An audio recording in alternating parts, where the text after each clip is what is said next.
Alright, so lots. A lot is a measure of volume of a transaction on the Forex market.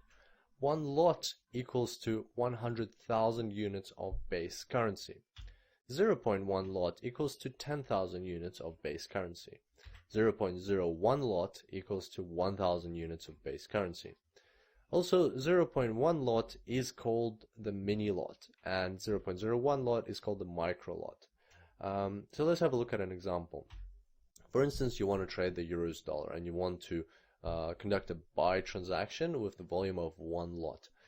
That means that you will be buying 100,000 euros in that one transaction.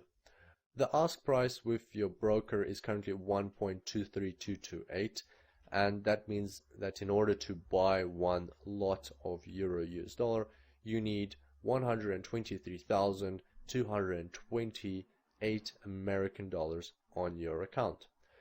So obviously this number is astronomical, and when we come to trade the Forex market, we don't have such money. How can we still trade the Forex market? Well, we'll find out about that when we talk about leverage.